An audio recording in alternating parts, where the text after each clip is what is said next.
Welcome to Whether or Not and to What Degree podcast. I'm First Alert Chief Meteorologist Kendra Kent, along First Alert Meteorologist Bryan Bachman. And we're into hurricane season, but just before hurricane season, you got a really cool experience during the month of May. That's right. The NOAA Hurricane Hunters and the Air Force Hurricane Hunters, actually, with folks from the Hurricane Center, they were doing their hurricane preparedness tour where they traveled to different locations along the East Coast back during the beginning of May, just to give members of the media, members of the public a chance to kind of see what they do up close, see some of the aircraft up close. And, for good reason, since it's seeming especially timely since this hurricane season is projected to be a more active one than usual. Yeah, I feel like everyone is just like extra attuned with the forecast right now because, there have been words put out like historic, unprecedented, potentially for this season. So let's talk a little bit about that forecast and what they're calling for. This is one of the highest numbers of named storms and hurricanes we've ever seen from this forecast. Right, and even when you just look at those columns there, what the forecast is, and this is the NOAA forecast, they're going for 17 to 25 total named storms. Even the low end of that range, already 3 above the normal that we see in a given year of 14, 8 to 13 of those potentially becoming hurricanes, average is 7. And we get to major hurricanes, they're predicting 4 to 7. We normally only see about 3 in a given hurricane season. So, and of course, major hurricane as Category 3 or stronger, has a very high potential based on the conditions to be a very active year. Yeah, and the big reason for that is the ocean waters, the La Nina pattern we're going to be in. There's a lot coming together. So we're going to be in touch with National Hurricane Center a good bit during the summer months. And I know that you've been doing a little bit of research too on the Hurricane Center. That's right. We were talking to when we were down in Charleston, they had a lot of their staff there. Dr. Michael Brennan, who's the director of the Hurricane Center, was there with members, of course, of both Hurricane Hunter teams. There's 2 different types, actually 3 different types of aircraft that the Hurricane Hunters fly into the storms. But important to note here, the Hurricane Center, we can actually put that graphic back up, they cover a large area of the tropics in terms of where they issue forecasts and advisories for tropical systems. Their main area of focus often is, of course, the North Atlantic Ocean. As tropical waves come off the coast of Africa, they move across those warm waters. They also are responsible for the Caribbean Sea, Gulf of Mexico, of course, which is much closer to us here in the Carolinas, and even parts of the Eastern Pacific Ocean. All that area they have to keep a very close eye on throughout the hurricane season, throughout the year, of course, because hurricanes can happen even outside of hurricane season, rare though that may be. Just to kind of put into a full scope of the area they cover, it's pretty large with those hurricane hunters. Yeah, and the getting right to those aircraft, that's what I think was the most exciting thing about this assignment for you. And I remember telling you about it and being like, oh, I'm so jealous. But to be able to see these aircraft up close and in person and get to go inside, let's talk a little bit about those different aircrafts that were featured. Right. Well, they brought 2 of the, it's a larger fleet that they have of these planes. The first one, and kind of the most scientifically nerding out one, was the NOAA, it's the WP-3D Orion plane. And we actually have a picture of it here. If we could just take the picture full screen for a second there. That's it right there.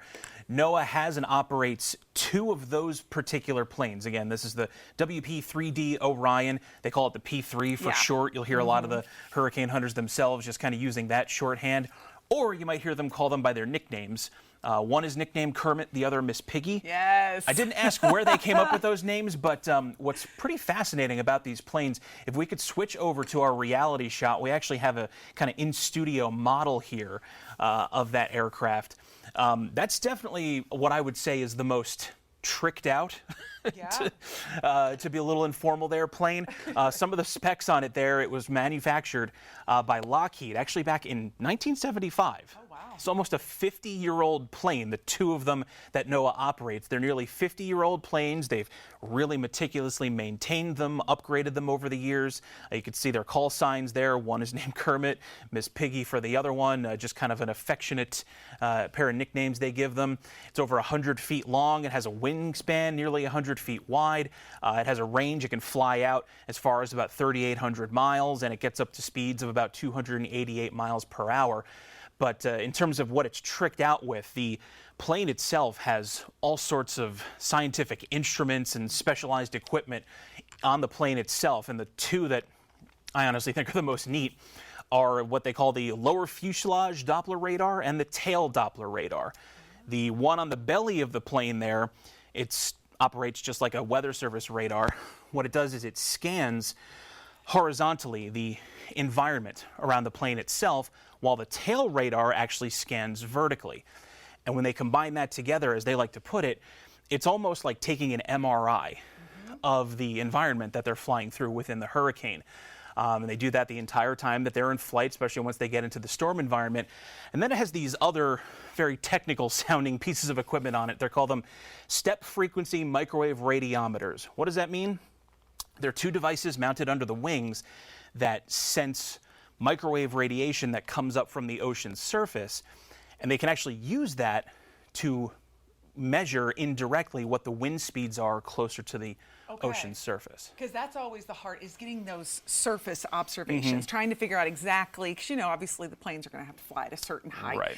I actually did not realize that's how they do it. Well, that's one way. Incredible. That's, one of them. Yeah, that's one of the ways they do it. They also have, we'll switch over to our other picture here if I could, guys. We got a chance to interview a couple of the crew members there. The one we have in this picture we're going to show you is, his name was John Zosilak. John, I hope I said your name correctly. If by some chance you're listening to this. It was a valiant effort. That's a tough last name, so I'm sure he'd understand. But he essentially is the meteorologist in charge on his particular crewed flights. It's his responsibility to, using the conditions that they observe through the plane instruments, he tries to plot the best route for them to fly safely through the hurricane. Because when they fly in, of course, they start in the outer portions of the storm, but their mission is to fly through the eye wall, cut through the eye wall, or cut through the eye of the storm itself, and they'll do that in several passes. So it's his job to try to help the pilots find the safest way to do that. And then what you see, if you're watching this, and if you're not, I would urge you to maybe go to foxcarolina.com so you can see some of these visuals. What he's holding in his hand there is what they call a drop wind sonde. Almost looks like a little cardboard tube, but it has an array of little instruments in it, and it's attached to a tiny parachute. And those chutes that you see near his feet are where they drop those into these chutes. One is pressurized, one isn't. They use them depending on what the air conditions are in the storm environment. And they literally will just drop those down out of the plane into the hurricane, and as it parachutes down to the ocean, it takes readings on wind speed, humidity. Basically, it's like having a weather station that just observes the weather, but just parachuting down through the hurricane itself. Yeah, having to actually get it in there to drop it, which is just incredible. And the amount of information that they get back is I mean, I can't even imagine.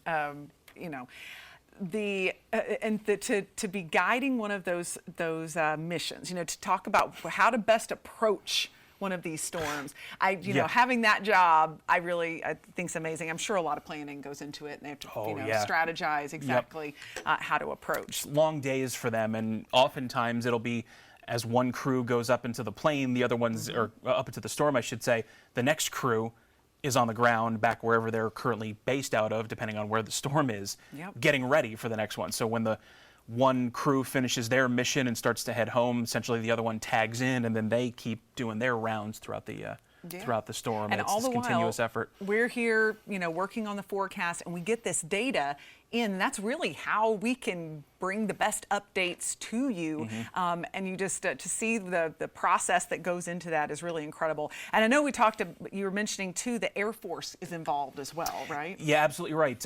Where NOAA has their P3 aircraft, the other team, the other Hurricane Hunter team, is actually an Air Force Reserve team. They fly their big C-130 planes. We got one up here on the screen, too. That was one of the other planes we had a chance to kind of tour in. And if you've kind of ever seen a C-130 up close, if you're kind of familiar with what they look like, they're gigantic planes. So I was about to say, it just looks huge. Right, because that particular model of plane isn't used exclusively by the Hurricane Hunters. It's actually more of a transport plane for military in other applications. But there's a division, the Hurricane Hunter division, in their Weather Reconnaissance Squadron, who flies the Hurricane Hunter missions on the Air Force side. It doesn't have the same array of scientific instruments on it, but it does have one of those chutes where they can also drop the radiosondes down into the plane, or into the storm, I mean. And it usually has a crew of about 7 or 8. Some are like meteorologists who are in the Air Force Reserve. So it's a similar effort, just it doesn't collect quite as much scientific data as, say, the NOAA planes do with their arrays of instruments, but they're still getting critical info on where the storm is centered, how strong it is, what the winds are doing. And oftentimes, too, those planes can get a little more range than the P3 Hurricane Hunters do. So, each one kind of has its own strengths and brings different things to the effort to try to study the hurricanes. Well, I can imagine with the size, that would be an asset, at least just being so sturdy going through a storm like that. Even though I know those P3s are too, but you think that something of that enormous size would hold together pretty well going through.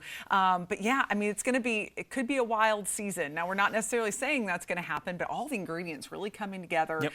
So really cool experience that you got to have. And if you want to learn more about the Hurricane Hunters, Bryan's going to have more stories on that coming up on Fox Carolina throughout the next couple of weeks. Again, this is being taped on the 12th of June, but throughout the month of June, as we begin hurricane season, we'll be talking much more about it. So thanks for joining us for the podcast, and thanks for sharing your experience with the Hurricane Hunters. We learned so much in such a short time. It was funny, the day of, last thing before we go, it was supposed to be about a 4 or 5 hour long event. They suddenly had to cut it short, ending only after about 2 hours, because the day we were down in Charleston, that was actually where we went, and they during their stop, there were severe thunderstorms on the way that were producing a lot of hail, so they had to get the aircraft up and out of there before the damaging storms came on in. But still, even just in that short time, there's so much more that we haven't discussed here that we learned. So that's why I'll have more of those stories coming up soon. But quite an experience. I bet. That's the tough part about taking those planes out in April and May, going on that tour. It's severe weather season, so they just kind of got to keep an eye out. And we got a bunch of those storms too that day, I remember. That's right. Well, thank you again, and thank you for joining us for Whether or Not and To What Degree podcast. If you have an idea for a podcast, you want to hear us discuss any certain weather topics, you can always email us, kendra.kent@foxcarolina.com, Bryan.Bachman at foxcarolina.com. We'd love to hear your feedback. But anyway, otherwise, just stay safe, and we'll keep you posted through hurricane season.